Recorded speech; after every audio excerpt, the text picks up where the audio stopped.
পাহাড় নির্বাচনের আগে তেপড়ামাথায় যোগদানের হিড়িক বাড়ছে রাজনৈতিক সমীকরণের চাপ। পাহাড় নির্বাচনের দিনক্ষণ যত এগিয়ে আসছে ততই রাজনৈতিক মহলে বাড়ছে উত্তাপ। বিভিন্ন রাজনৈতিক দল থেকে কর্মী সমর্থকদের দল বদলের প্রবণতা নতুন করে নির্বাচনী সমীকরণকে প্রভাবিত করছে। এরই ধারাবাহিকতায় 22 কাঁঠালিয়া রাজাপুর মির্জা কেন্দ্রে তেপড়ামাথার শক্তি বৃদ্ধির ছবি স্পষ্ট হয়ে উঠছে। আসন্ন পাহাড় নির্বাচনকে সামনে রেখে প্রতিছড়ি মুসলিম পাড়ায় সিপিআইএম ও বিজেপি দল ত্যাগ করে মোট 15টি পরিবারের 46 জন ভোটার তেপড়ামাথায় যোগদান করেন। নবাগতদের দলীয় পতাকা তুলে দিয়ে আনুষ্ঠানিকভাবে দলে বরণ করে নেন তেপড়ামাথার মনোনীত প্রার্থী ডেভিড মোরা সিং।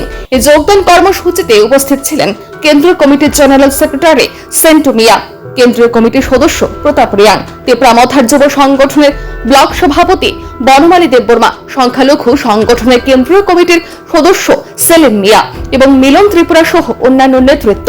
নির্বাচনের ঠিক আগে এই ধরনের দলবদল রাজনৈতিকভাবে যথেষ্ট তাৎপর্যপূর্ণ বলে মনে করছেন রাজনৈতিক বিশ্লেষকরা। বিশেষ করে সংখ্যালঘু অধ্যুষিত এলাকায় তেপড়ামাথার প্রভাব বৃদ্ধি পাওয়া বিরোধী শিবিরের জন্য নতুন চ্যালেঞ্জ তৈরি করতে পারে। চৈত্র মাসে সকাইকা পদ্মবার চকরাইকা, চৈত্র মাসে সকাইকা পদ্মবার চকরাইকা, চৈত্র মাস চলতেছে, পদ্মফুল ঝরতাছে, পদ্মফুল ঝরতাছে, চৈত্র মাস চলতেছে। এর বেশি আর কিছু বলার নাই। জনসভা দেখ খেলাইছেন, 600 বদলা 12,000। তো দূর টু দূর 5 জনের বদলা আমরা এই 500 জন নিয়ে দূর টু দূর করি। আর জনসভা আমরা ওনাদের 600 জনের রিপিটে আমরা 12,000 নিয়ে জনসভা করি।